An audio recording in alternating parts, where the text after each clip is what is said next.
Welcome, Popcorn Talk fans. We talk Sharknado 4 and Tie the Knot with Tara Reid. Stay tuned. Welcome to Popcorn Talk, featuring movie discussion, news, and interviews. Popcorn Talk. We talk movies. And now, here's Popcorn Talk's I Talk Movies. That's right, ladies and gentlemen. We're talking movies. We're talking Sharknado 4 and Tie the Knot. We have Derrial Christon as my co-host today. What's up, everybody? Excited to be here. That's right. And our special guest of today, who we're talking movies with, Tara Reid. Welcome to Popcorn Talk. Hi, everyone. Thanks for having me. Of course, of course. And you know what? For our fans, they know I love Sharknado. And Derrial loves shark movies and Sharknado as well. So this is quite an honor. We'll talk about many things, but I want to start right off the bat. In the third one, the shark comes down, eats you, and there's a screen that pops up. April lives, April dies, and now you're in. The fans have voted you into this movie. How does that feel? I mean, it's awesome, but I have to be honest with you. I didn't know for the first 7 months. I'm like, what kind of voting is this? Like, normally you vote, and you know, like, okay, April lives or April dies. I'm like, well, did I live? Did I die? Like, what's happening? And then we finally found out. I'm lucky. 98% voted for me. But of course, you know, the studio has to pretend a bit. Yeah. And it was awesome. I mean, the feedback on it's the first movie that they ever did where the Twitter fans got to vote. Mm-hmm. And when that whole thing started, even they thought they had 24 hours, 48 hours tops to pick. And just the love that came out of Twitter was just amazing. You know, like I had some people that like took the screenshot of the last shot where I'm going down after I just gave birth in a shark from outer space, you know? And they're like, if April dies, we riot. Like just the things that the fans came up with was awesome. And it felt really good. And it's nice to feel like love, especially we do these movies for the fans, you know? And it's really cool to have that feeling. And that's kind of what inspires you to keep doing these films because they're not just about Sharknado. They become like, it's not just a cult film. We never knew that it would be one. Yeah. But people have like Sharknado parties and it gets people together. And this is the fourth one. And they're like, oh my God, we're throwing the biggest Sharknado party. Like it puts people together. It's almost like a holiday these days. I got invited to one, so yeah. I'm excited. It's fun. And then I know you just mentioned that you didn't realize that it was going to be such a cult classic because it definitely has become that. But what do you think it is about the movies that fans just cannot live without? Because whenever you see the promo for the movie, everybody just gets excited. I mean, they're like, what is going to be next in this movie? I think that the movie doesn't take itself serious, obviously. Yeah. And because it's so over the top, you know, it's cheesy, it's ridiculous. But yet, we play the characters straight. So while you guys are cracking up, we're like, oh my God, it's a shark. We better do this. Go, run! And meanwhile, there's rubber sharks going on. There's nothing happening. And I think the fact that we take it so serious and the background is absolutely ridiculous and absurd, that's where the humor comes in. Yeah. And I think also a film like this takes you away from overthinking something. It's not watching a sad movie or you don't really have to think watching this film. You just have to laugh and enjoy yourself. And in today's day, that's really important with all the things that are going on in the world. Sharknado, just for that hour and a half, really takes you somewhere else, and it's great. Well, what I appreciate about it, as you said, like there's a love for it, and you know we were talking off screen. The fact that you can go to Toys R Us or wherever it was and just buy sharks, and it works within that movie is just it's just a think tank of creativity for solutions. Of like, okay, well, how do we do this? And there's the solution. That's what I love about it. You know, so I mean, what's the vibe like on set for you guys? Or has it evolved? Has it changed from 1 to now 4? I mean, the first one we thought, what are we doing? Like, this is so bad, we're never going to work again. And originally it was called Dark Skies. So we thought, okay, we'll do this movie, no one's going to see it. It's a sci-fi movie, kind of take the like money and run, and no one will see it. It's a movie of the weekend sci-fi. Then, who knew? We were getting 1 million tweets per minute. I'm like, what's going on? I get this phone call, like, can you believe what's happening? I'm like, what's happening? We did no press for it, nothing. And it kind of just came out of nowhere. And then it grew and it grew and it grew. And people just started loving this film, loving it. And the more ridiculous the storylines came, because you think, the first one, how can you like cut open a shark and pull someone out and they're all alive, right. And each one got, then in the second one, he my arm is now cut off and he pulls my arm out of the shark. He takes the ring off my finger and asks me to remarry him again, And then in the third one, I wound up like giving birth like to a baby in a shark from outer space. So you keep thinking, and then the fourth one, this one, I can't give it all away, but it hits another new level. And you think, how do they even think of these ideas? And they go for it. I mean, and it works. It works. And I think people are really going to enjoy this one. This one by far takes it to another level that I can't even explain. You'll see it for yourselves. This one's 5 years since the last time we saw them, correct? Yes. Well, this will be the fourth one, but since we started making them. Yeah. Oh, okay. And so how have the characters changed? In that time span from the third movie into going into this one. Well, I think the first movie was, first of all, it was ridiculous when we read the script. Like, really, sharks are in tornadoes, flying from the sky, eating people in Beverly Hills, like right. going through pool things, like ending up on the 405. I'm like, how are they living? I mean, there's no water. And we were trying to make sense of the script that made no sense. And then what we started realizing is Sharknado, anything can happen in Sharknado. It doesn't have to make sense. In one scene, I can have this on, and then it cuts to the next scene, and I have something different on. There's no continuity. There's no anything in it. That's amazing. And that's our answer. We're like, well, it's Sharknado. So anything goes. And people die in it, they come right back. It doesn't matter. There's no rules. And I think as the movie grew and got bigger and bigger, the rules changed more and more, the worse they got. And I think that's what makes the movie funnier and funnier.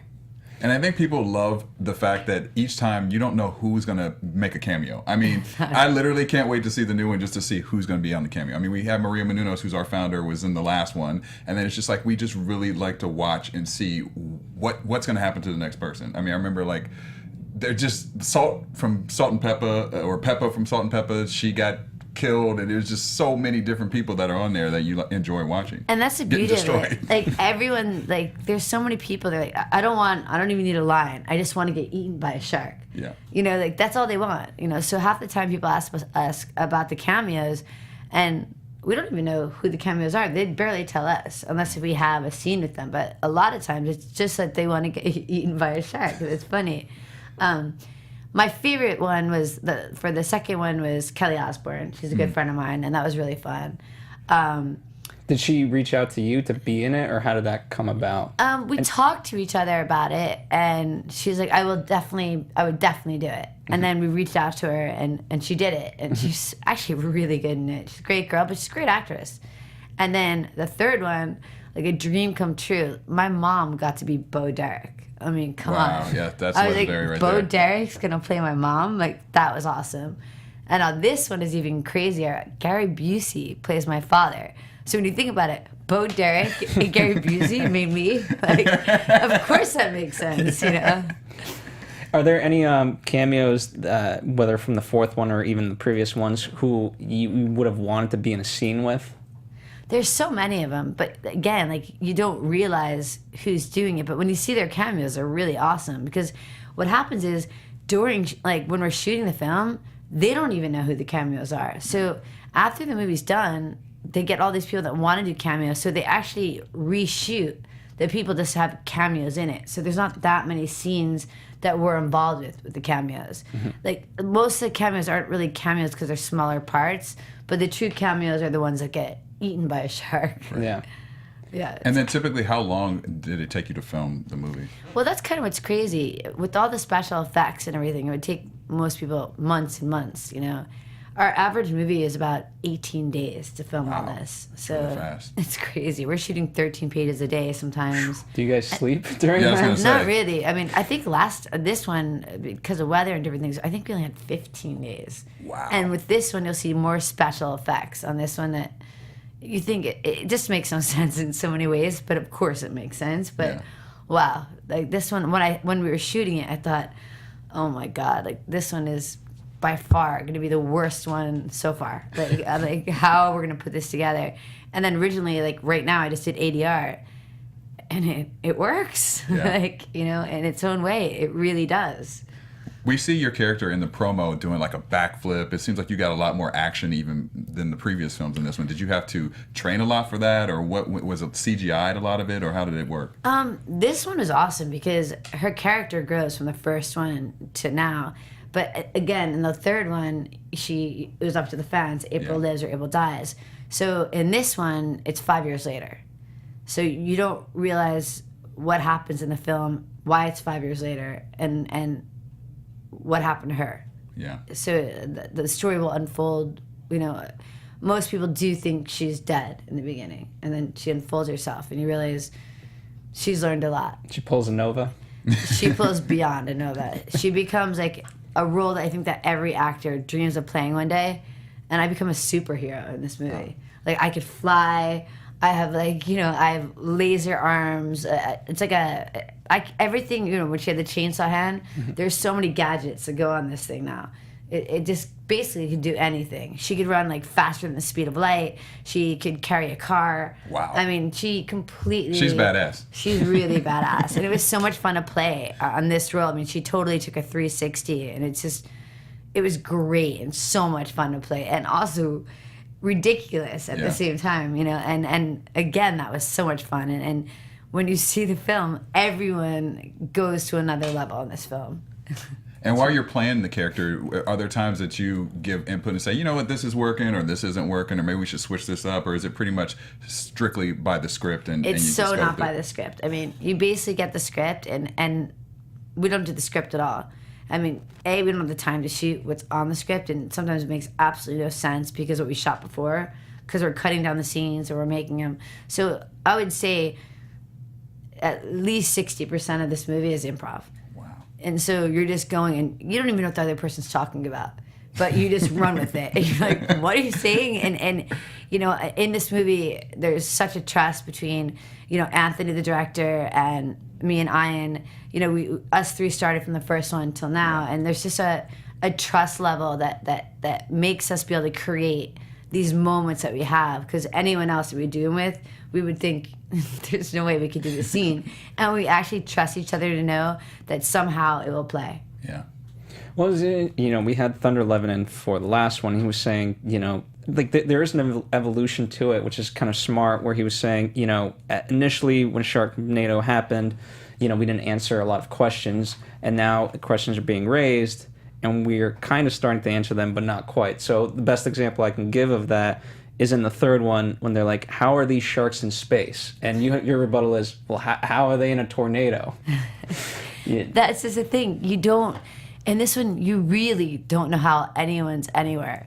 I mean, there's scenes that we go, I can't give it all away, but we go from one where, like, someplace, before you know it, we're on a plane. Like, how did we get on the plane? Like, there's no cut to that. And how did we get the plane to somewhere else, like Niagara Falls? Like, why are we there? Like, what connected there? And how did we get to, like, Kansas or Vegas? Like, nothing makes sense, And I think that's the beauty of it. I mean, it's like there's like a Wizard of Oz effect in it. There's just a little bit of everything, and that's what's gonna really make this movie funny, because it makes no sense, but it's even funnier because it's so disconnected, but at the same time, it's actually really connected. Yeah.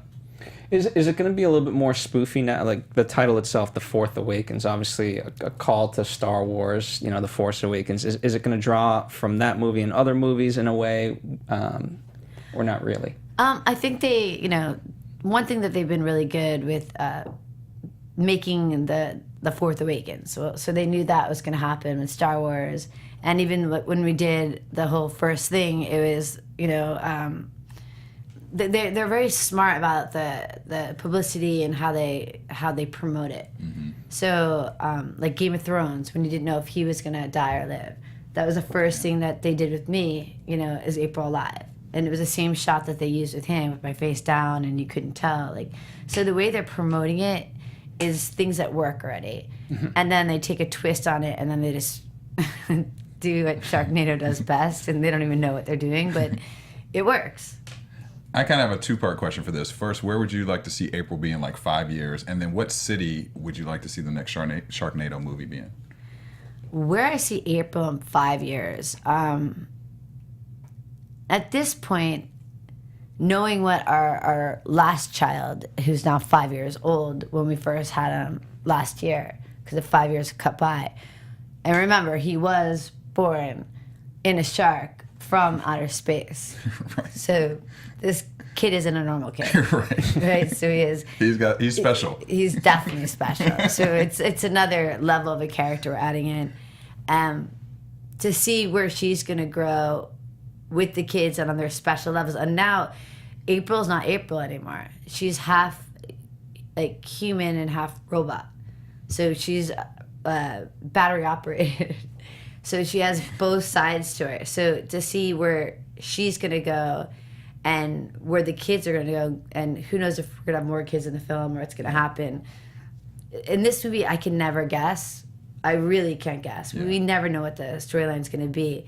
But one thing I think that works with this film, it does have a lot of heart. As silly and ridiculous as it is all about the family. They're always fighting to save their family and get to each other. And in that, they're saving the planets and the worlds. And so the heart of the story is pure.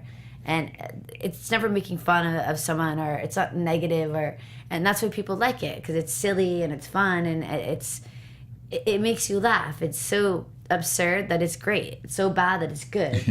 Yeah. I do think that the next film, I mean, we pretty much have done all America. I can't imagine too many more Sharknadoes hitting America. So I would guess that for sure we're definitely going to hit another country. Yeah. Where I would like to see it would probably be Australia. Oh. Australia has a lot of sharks. I was going to say, they got a lot of sharks there. They have a lot of sharks. And one of the things we do is we shoot always in February. So February, everywhere we've been shooting, it's so cold. So February is the summertime there. So it would be so nice to shoot in warm weather with sharks. Now, do I think it's in Australia? Probably not. But it's definitely going to go over the seas, definitely, for the next one. Yeah. I think that could be fun. I mean, it reminds me of the old TV shows where they just end up on spring break in Cancun. Why? Because the crew wanted to go to Cancun. Right. Yeah, otherwise, sure. There's no sense of it otherwise. I'd want to go. Yeah, exactly. Or even like vacation. They start there before you know it. They're in London. Yeah. Right. Big Ben, 100 times in a row. So who knows with that? That'd be a good place. Yeah. Japan, Korea, somewhere over there too. That'd be really cool too. That would be definitely interesting. Let's see. Comic-Con. You mentioned Comic-Con, right? And we're coming up on that. You're heading there tomorrow. I think you mentioned. Yeah. You've obviously been there before. What are you looking forward to this year versus other years, and what are you anticipating? I think I can't remember, because last year when I went there, I couldn't believe what was happening. They gave all those the saw hands away, and they must have given out 50,000. Wow. And everywhere we went, everyone had it on. I mean, it took over Comic-Con. Yeah. It was like people were dressed as Sharknadoes. They put all this stuff with sharks in their head, and the costumes that I've seen all over the place. What was one of the craziest costumes you saw? They're all they really put time into it. They'll have the whole Sharknado around their body, shark stuck in the top. Some of them even have those wind machines that you get when you're hot. Oh yeah. And they pull the hair out. They go all for. I've seen costumes I've never seen in my life. Dogs even wear Sharknado costumes. I've seen that. I've seen it online. I mean, it's gotten to a place where it's out of control. Yeah. So I'm really curious of what's going to happen this year. Because again, the people have fun with it, and Comic-Con's fun, and it's where kind of a group gets together, and they do it every year, and that's what Sharknado's been. So I think they're really looking forward for this film, and again, who knows what's gonna happen? It's probably the most unpredictable film of all times. You just don't know. Yeah. You just don't. Hopefully, they don't come dressed up like they just walked out of a shark. I mean, that was funny in the movie, but I don't know about in real life. There could be. I mean, you have when I did the Big Lebowski years ago, you have every year the Lebowski Fest, and half the people are dressed as the dude, half the people are dressed as me, Bunny. I mean, so you never know what's going to happen in this film. What's been the craziest thing a fans ask you to do, or sign, or just something really unique that they've said to you? I would say the craziest stuff that they asked for the most is probably the Big Lebowski. Okay. Because that movie has become such a cult film. And then you have American Pie stuff, but nothing's too crazy with that one. Yeah. The Sharknado stuff, it's the branding on that one. It's so big with the merchandising, where that's the only film I've done where the merchandising is that big. So the things that they come out with, I don't even know they made. Yeah.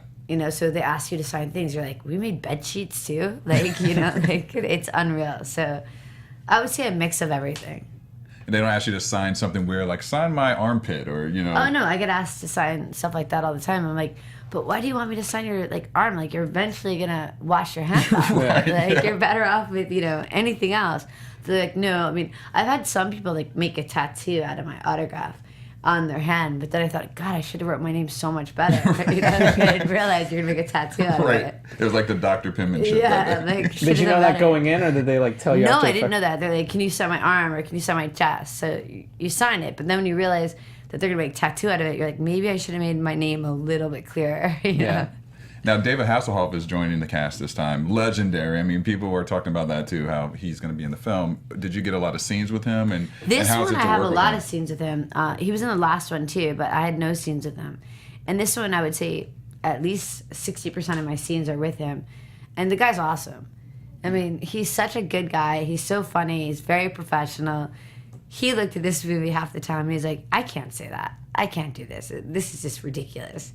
And somehow, between the two of us, when we had to say the most ridiculous lines together, it's almost like your skin is crawling. You're like, I can't say this. Like, it looks so bad. And somehow we would just do it. And he was such a team player on it. And I loved working with him. Yeah. The Hoff. I mean, it's the Huff. Yeah. I mean, can't go wrong. Exactly. Well, I'm excited that he's back because in the the third one, it makes it seem like he's just going to end up, on the moon, and that's his happy place, and that's it. We're never going to see him again. So to now get him in the fourth one, I think that's going to be fantastic. Yeah, and again, when you see the film, how they put him back here, it's unbelievable. I can't imagine. Yeah, it's pretty great. That'll definitely be interesting. Can I ask you a question about American Pie? Is that all right? Yeah, of course. Would you, because I was thinking about this today, would you, where in terms of, for me, the four ones that they've done are those are the ones, and they've had other offshoots, but those are the ones that stand out to me in terms of what they are. The way the storylines have gone, they've taken you to the natural progression of kind of now everyone's sort of married and settled down. Would you ever be open to kind of almost like where now the group has kids and you guys become like the Eugene Levy types in the sense that now your kids are having these antics and you have to... I think that kind of started off in the last one, the American Pie reunion. You started having the kids and it started working. I definitely think that would for sure be a possibility. And I also think it'd be the possibility where, one thing about American Pie, everyone, when we first did the first one, half the big name actors in this town passed on it because that was comedy before it was so raunchy. But actually, when you really look at the film, it wasn't that raunchy. No. I mean, it's something that we all kind of go through, and it was this innocence and about losing your virginity, and and the relationship with the father and the kids, and losing your virginity on prom, and everyone you related to one character. Absolutely. And I think in that movie, it's grown like that, and I think if there was another one, you would have what you were talking about. Mm-hmm. I think there could even be divorce in it. I think there would be kids in it. People ask me all the time if there's going to be a 5, and there's so many rumors about it. Yeah, I read something recently that someone just asked me about it. I don't know anything personally about a 5, but I mean, there's a couple rumors about it that if we had a 5 soon, that it might be on a cruise ship, which would be really funny. Yeah. Or in Vegas again, but I think the cruise ship would be funnier. The cruise ship could take you to Australia and you could film Sharknado. Yeah, we could all put it together. That could be one big movie. Can you imagine? So, I mean, something like that would be great. I think we'd have to do that one sooner than later, or then I think it might be another 10, 15 years and we're all like in a, who knows, like a old people home. I don't think the franchise is over just yet because there's something so magical about. And again, it's a movie that has heart. It doesn't hurt anyone. It doesn't make fun of anyone. It's just innocent and sweet, but so awkward. Yeah. But we all have those awkward moments in life. Sometimes you walk away and you're like, "What did I just say? Like, how did I just say that?" You're like, "Oh." That's true. And that's really what American Pie is about. And then it was funny because I was watching American Pie was actually on literally earlier today, and then Urban Legend was on too. And both, Was it? I was like, wow, both of your scenes, you know, right before we get a chance to interview you, you've been in this industry for such a long time and have had such a great career. What would you tell your younger self if you started over in your career? A lot of things. I mean, I loved. You really can't grow as a person if you didn't go through the good times and the bad times. Yeah. Back when I started, there wasn't social media. There wasn't Twitter. There wasn't Instagram. There was barely paparazzi. Yeah. You know, in that time, everything changed from social media. So I wasn't aware of how big the social media and everything became. I think that I would have kept a lot more things, especially with the paparazzi, more private. Mm-hmm. I'd always thought, okay, well, if I go out and have a good time, I'm going out and have a good time. Who doesn't? Everyone does. You know, but the paparazzi might take pictures of you, and obviously, say they get 10 bad pictures of you, that's the only pictures they ever show. But it was never like it was a time when I was working. Like, you know, you work as an actor, you're working like maybe 2 months a year, and the rest of the time you're off. Yeah. So when you're off, you should be able to like do whatever you want to do. Right. And that kind of affected your career. So in a certain way, I wish I would have been more private of having fun with people in the public. But then at a certain time, I don't really take that back. It was some of the best days of my life. And as long as one had nothing to do with the other when it came to work, I never thought it would affect each other, which it does. Yeah. You know, so I think that would be a lesson that I definitely would have taken back, knowing that I know today, that kind of, in a lot of ways, having fun in today's generation almost makes you a bad person, which I find sad. You know, you go to so many other countries, like people love to dance and hear music and have fun and live life and enjoy. It's kind of like if you do that here, they make it like it's a bad thing. And I don't see why it has to always be like that. Because at the end of the day, we have one life, life's short. We should work hard, play hard, as long as they don't, you know, conflict with each other. Right. Who cares what anyone's doing? You know, and I think that the opinions on other people, you know, the bullying that goes on and so many things that, you know, it needs to stop. There's so many things that we should put our efforts into that really matter. Yeah. Not these ridiculous things by picking on people. It just doesn't make sense to me. Yeah, and it's so easier for people to do because of social media, because they can 100%. Hide behind their computers or hide behind their Instagrams. You have the cyberbullying, I mean, in so many different levels. And it really does affect people. People don't realize, like, how much when they put someone down and what they do and they bully people, they might not realize, they might think it's funny, but the person they're doing it to, it affects them in the long run on so many different levels. And I just think that really needs to stop. Yeah.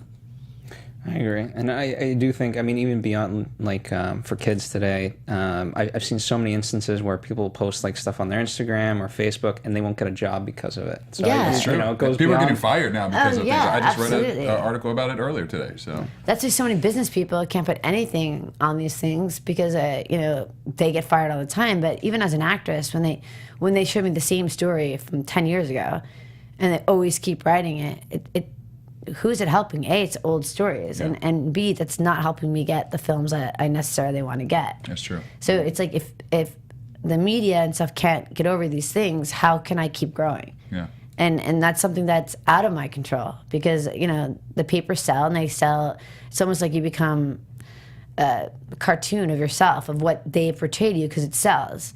But how do you change that? Because it's really not up to you. And if it was up to me and I could cast myself, you know, I would be doing a movie with Leonardo DiCaprio. You know, like, you know, but it's not up to me. And you know, I don't really know how to change that. But I think the way that it could be is we got to stop picking on each other and let things go. Yeah. Be able to graduate from something and move on from it, like you do in anything in life. It's like breaking up with someone 10 years ago and someone says, so I saw so-and-so. You know, you could be engaged now. Like, you don't really need to hear that story. Yeah. You know, so it's just moving on and letting people move on and keep progressing and growing, which something is we definitely need to work on. And what's a misconception about you that you feel maybe that is out there that you're like, that's so false, you know?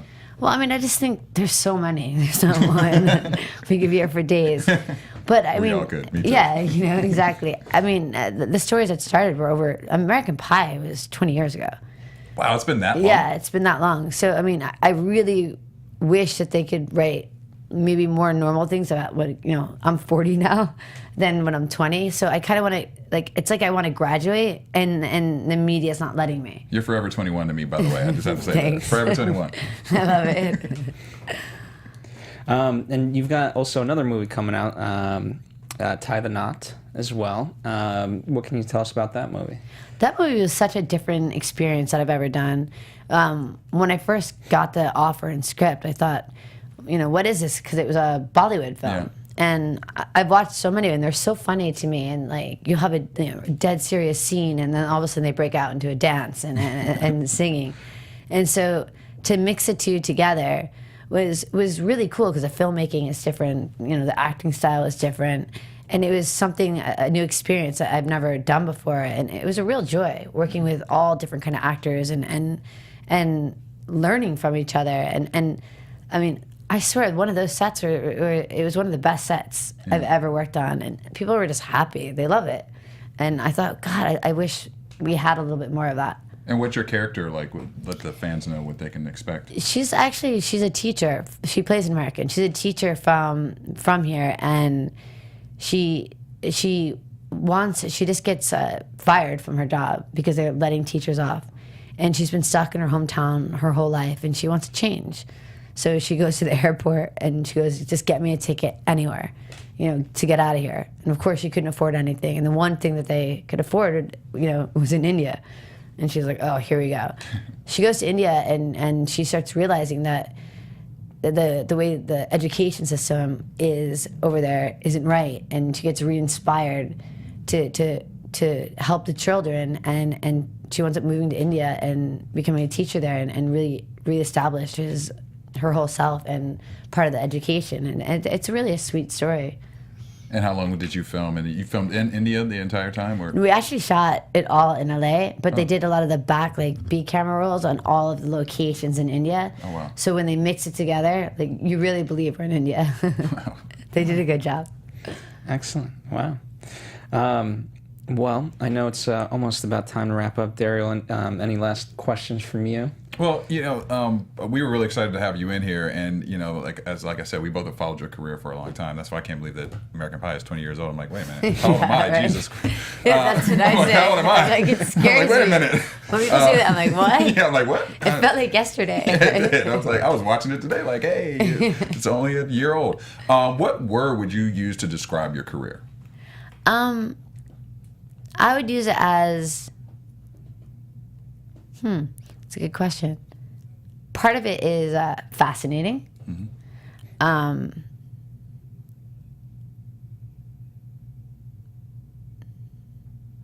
Strong. A fighter that never gives up. Mm-hmm. And,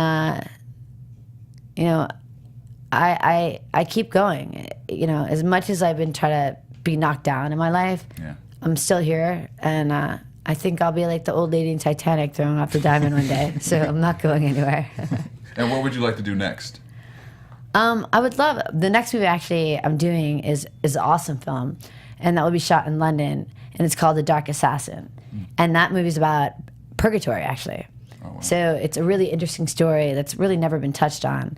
And it starts off with these characters, and the train crashes, and it kills all these people. And the doors open, and their shadows come out, and they don't realize they're dead yet. When the train doors open, it's all black and white.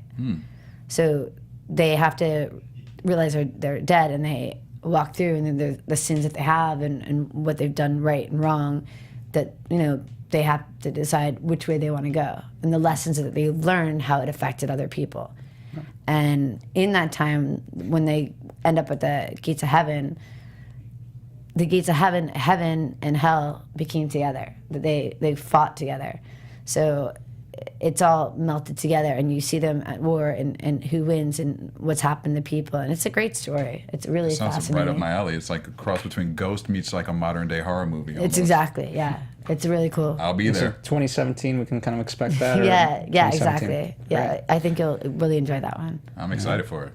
Well, hopefully he'll come back and we'll talk about that when Yeah, it comes that would out. be a fun one. Yeah, And absolutely. we'll wear the same colors this time. Yeah, next time we're going to color coordinate. We were talking about that we almost wore the same I color swear outfit we today, almost so wore exactly the same outfit today. It would've been We'll funny. coordinate. We'll coordinate. There you go. All right. Well, thank you again for joining us. It has truly been a pleasure. Sharknado 4, The Fourth Awakens, comes out July 31st. So I don't need to tell you, though. You guys know already. How many? Is there any expectations of how many tweets per minute there's going to be for this one? I mean, it's just going to be billions, isn't it? I have no idea. That's the thing. It's Sharknado. Will you guys be live tweeting during the? Yes, I will be premiere? live tweeting when it happens. So that's always kind of fun too. Oh, cool. Yeah. Excellent. And of course, And also the best part is we're having the premiere this year in Vegas. Oh, that'll be fun. How much fun is that going to be? that'll be fun. That's gonna be a lot of fun. Yeah, that's it's gonna cool. be wild. I've time. never had a premiere in Vegas, so that's kind of cool. That will be fun indeed. And of course, Tie the Knot, that's coming out as well, so look out for that. And the Dark Assassin? Is Yes. so sometime in 2017, we'll keep you updated. Just continue following the Popcorn Talk on Twitter, and we'll let you know.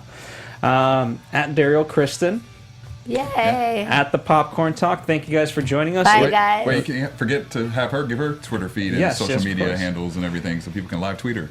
So you can follow me at Tara Reid. There you No, go. it's pretty simple. Very simple. And Snapchat, I just started, but my name is taken, so I've only done 4. But it's Tara Reid Baby. Baby, remember that. You got to do some at Comic-Con. You gotta do Yeah, some for snaps sure. at I've only Comic-Con. done 4. My sister showed me the other day how to do it, but we did all the ones like angry, like, dogs and like the funny, they're so ridiculous that we've been having fun with that. Cool. Perfect. Well, all right, guys. We'll see you guys on the next I Talk Movies. From producers Maria Menounos, Kevin Undergaro, Phil Svitek, and the entire Popcorn Talk Network, we would like to thank you for tuning in.